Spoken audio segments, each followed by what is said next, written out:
और पिंकू इतने दिनों बाद कैसे आना हुआ? बस अन्नी टेंशन हो रही है, अगले महीने से एग्जाम स्टार्ट है और अभी तक मैंने कोई पढ़ाई भी नहीं करी। हाँ यार, मुझे भी टेंशन हो रही थी। मैं भी यही सोच रहा था कि पता नहीं इस बार पेपर कितना हार्ड आएगा। अरे तुम दोनों हौसला हार जाओगे तो मेरा क्या होगा? एक मेरे आगे बैठता है, एक मेरे पीछे बैठता है। अगर तुम पढ़ के आओगे तभी तो मेरी नैया पार होगी, नहीं तो इस बार तो मैं गया। ये बात भी ठीक है, तू तो इस दुनिया में पैदा ही हमारे भरोसे हुआ है। भाई ये तो मुझे पता नहीं कि मैं किसके भरोसे पैदा हुआ हूँ, पर इस बार तो पक्का है कि तुम दोनों पढ़ के आओगे तो मैं पास हो जाऊंगा, नहीं तो मेरे को एक साल इधर ही लगाना पड़ेगा। अरे तू टेंशन मत ले, हम सब कर लेंगे और तू भी थोड़ा सा पढ़ लेना। अरे पढ़ तो लूँ पर कुछ याद भी तो होना चाहिए। क्यों, तू ट्यूशन भी जाता है? अरे ट्यूशन तो जाता हूँ पर ट्यूशन वाले को पढ़ाने ही नहीं आता। स्कूल जाता हूँ तो स्कूल वाले को पढ़ाना नहीं आता। करूँ तो करूँ क्या? जो क्वेश्चन पूछता हूँ उसका आंसर तो मुझे समझ में ही नहीं आता। तारे जमीन पर, मुझे भी यही लगता है।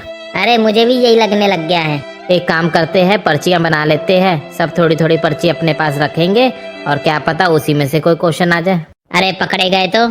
अरे कहाँ पकड़े जाएंगे, तू तो ऐसे बोलता है जैसे टीचर ने अपने जमाने में कोई चीटिंग करी ना हो। हाँ ये भी ठीक है, पर तेरे को पता है ना मेरी किस्मत कितनी माड़ी है। पूरी क्लास चीटिंग कर रही होगी तो पकड़ा मैं ही जाऊंगा। अरे तू तो हिम्मत ही हार जाता है। जिसके साथ होता है उसको पता चलता है। और बच्चों, आज कैसे आना हुआ? बस अंकल, याद आ रही थी इस दोस्त की, तो आगे अगले महीने से एग्जाम है ना, तैयारी हो गई? हाँ अंकल, हो गई। ना पढ़ता है ना लिखता है, सारा दिन खेलता रहता है। वीडियो गेम के अलावा इसको कुछ आता ही नहीं है। अंकल आप चिंता मत करो, हम उसकी हेल्प करेंगे। ठीक है बेटा, चलता हूँ। सुन लिया, सारी गलती मेरी ही है। सारा दिन कॉपी खोल के देखता रहता हूँ, पढ़ता रहता हूँ। जब समझ नहीं आता, मेरा दिमाग खराब हो जाता है तो सोऊंगा ही कि सारा दिन नाचने लग जाऊं। इनको तो लगता है मेरे जैसा बेवकूफ इस दुनिया में पैदा ही नहीं हुआ। अरे यार, वो तेरे डैडी है, इतना तो बोलने का फर्ज बनता ही है। डैडी है तभी सुन लेता हूँ, कोई और होता तो सुनता भी नहीं। कोई बात नहीं, तू टेंशन मत ले। कल मिलते हैं स्कूल में। ओके भाई। भैया एक काम करो, जो जो हम चीजें बता रहे हैं उन सब की पर्चियां बना दो। लगता है एग्जाम पास आ रहे हैं। पढ़ाई तो तुम लोगों ने करी नहीं होगी।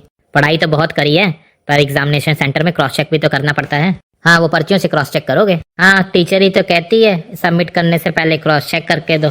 अब तुम लोगों को क्या समझाऊं? चलो ठीक है, बताओ किस किस की पर्चियां बनानी है। पूरी बुक की। नहीं रखोगे कहाँ पे? अरे जगह बन जाएगी, आप चिंता ना करो। चलो ठीक है, जाके कलेक्ट कर लो, प्रिंट आउट निकाल दिया। ओके भैया। अब मेरी बात सुनो, टोटल है 18 लेसन, तो तीनों के हिस्से में 6-6 लेसन आए, तो उस हिसाब से पर्चियां अपनी जेब में रख लेना। और ध्यान रहे पता ना चले, घर पे भी किसी को पता ना चले।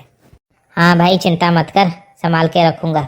हाँ तू चिंता मत कर, हम तो इसमें एक्सपर्ट। और एक काम करना, थोड़ा थोड़ा पढ़ लेना, जिससे तुम्हें पता चले कि कौन सा क्वेश्चन कौन से चैप्टर से आया। ठीक है भाई। भाई पर्चियां तो बन गई, अब कल देखते हैं क्या होता है। अब पढ़ने की क्या जरूरत है, जब पर्चियां बन गई मैं तो सो जाता हूँ। और बच्चों, सबको मैं क्वेश्चन पेपर दे रहा हूँ, सब पढ़ के स्टार्ट कर दो लिखना। और उम्मीद करता हूँ सबने पूरी अच्छे से तैयारी करी है। यस सर, हमने पूरी तैयारी करी है। Yes sir. भाई कुछ आता है तेरे को? हाँ मैं चेक कर रहा हूँ, तू भी चेक कर ले। हाँ तू चेक कर, मैं वेट कर रहा हूँ। चल मैं लिख रहा हूँ, तू देखते रह। अरे यार कुछ दिख ही नहीं रहा। एक काम करता हूँ, जो मेरे पास पर्चियां हैं मैं पहले वो वाले क्वेश्चन कर लेता हूँ, बाकी फिर तेरे से बात करूंगा। ठीक है। अरे यार कुछ समझ ही नहीं आ रहा कि ये वाला क्वेश्चन कौन से लेसन से आया है। अब कहाँ की पर्ची कहाँ पे पड़ी है, मेरे तो पल्ले ही नहीं पड़ रहा। क्या हुआ सन्नी, क्या नहीं समझ में आ रहा है? और तुम्हारी जेब में क्या है? सर मुझे समझ में तो सब कुछ आ रहा है, पर मुझे ये नहीं समझ में आ रहा कौन से क्वेश्चन की पर्ची कौन सी जेब में रखी है।